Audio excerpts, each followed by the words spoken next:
Hi there, and welcome to my very first video here on Soft Spoken Jente. I'm really glad you're here.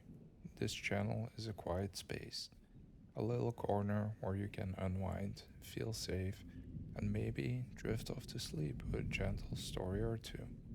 Tonight, I'd like to share a soft spoken bedtime story with you, one that takes place by the sea in a quiet old lighthouse where time moves slowly and the world softens around the edges.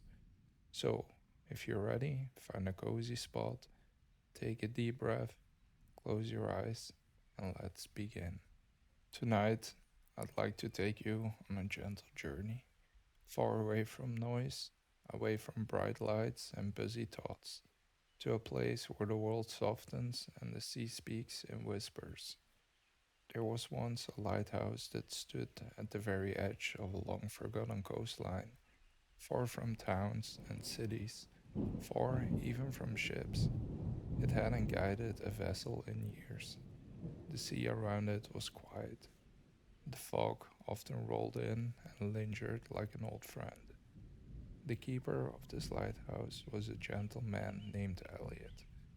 He had lived in the lighthouse for a long time, long enough that he knew every creak of its wooden stairs and every hum of the wind outside its thick stone walls.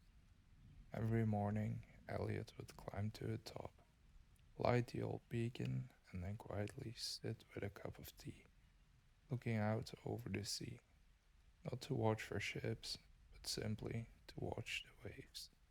He didn't feel lonely, he felt peaceful. Eliot had a rhythm. In the early hours, he would sweep the steps, one by one, not out of need, but for the meditative calm of it.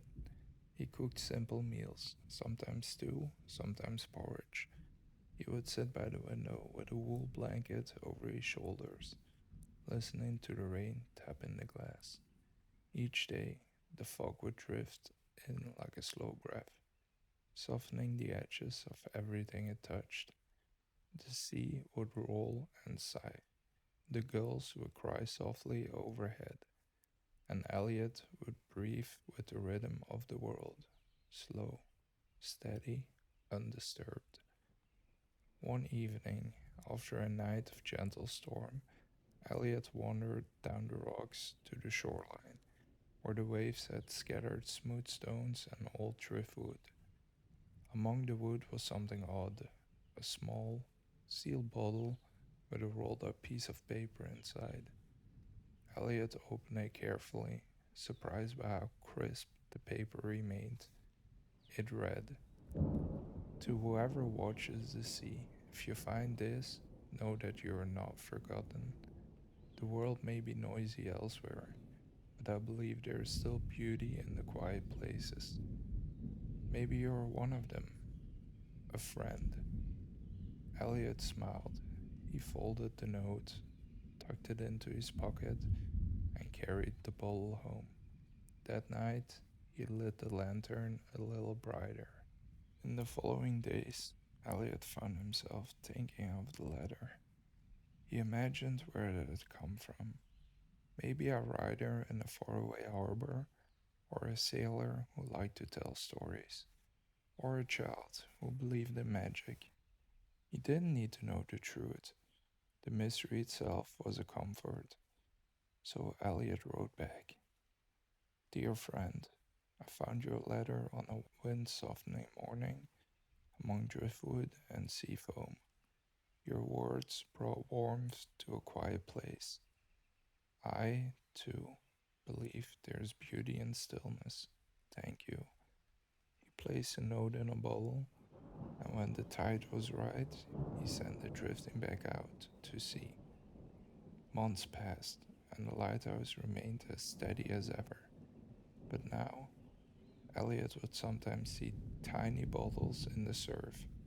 Not every day, not even every week, but once in a while, a message would arrive. Each one different, each one kind. Sometimes just a line of poetry, sometimes a drawing, sometimes only a name. And Eliot began placing them all in the wooden box beside his chair. His light still shone every evening. His days were still slow, but the stillness now carried echoes, soft voices from far off places, dancing like candlelight in his mind. On a particularly clear night, the sky opened in full. Stars glittered like salt in ink. Eliot sat in his chair behind the lantern, holding a mug of warm tea. The wind barely whispered. He closed his eyes, and for the first time in a long while, he dreamt of walking across the sea. Not sailing, not flying, but walking barefoot, step by soft step, across a glassy ocean under the stars. He felt no cold, he heard no fear, only the soft beat of the waves and the quiet light that has always been with him. One morning, as Eliot stirred his tea and watched the fog roll in, something unusual happened. Through the soft veil of mist, a figure appeared on the path leading up the cliffs, slow moving, wrapped in a long coat, carrying a pack on their shoulder. Eliot opened the door before they could even knock. The visitor was quiet, like him. They said they had followed a trail of stories, whispers of bottles washing ashore, all with messages from a lighthouse keeper at the edge of nowhere. They had come not to take anything, but simply to see if the light was real. Eliot nodded, smiling gently, and gestured them inside. That evening, for the first time in many years, 2 cups of tea sat on the windowsill, and 2 pairs of eyes watched the waves. The visitors stayed just a few nights. They spoke little, they watched the sea, and before leaving, they left behind a note. The world is noisy, but this place reminded me how to listen again. Thank you for keeping the light alive. Eliot tucked it into the wooden box with the others, the ones from across the waves.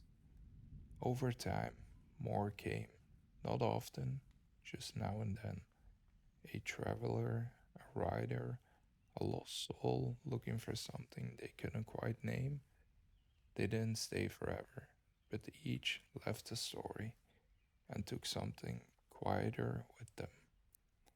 And through it all, the lighthouse kept shining, not to warn of danger, but simply to remind people that even far from everything, there is still warmth, still welcome, and still a place where the light never goes out. Some say lighthouses are for ships, but maybe sometimes they're just for us. A reminder to hold a steady glow even when no one seems to be looking, to shine quietly, to be enough just as we are. So tonight, may our own light stay warm, may our thoughts drift like waves, and may our dreams carry you gently across a quiet world. Good night.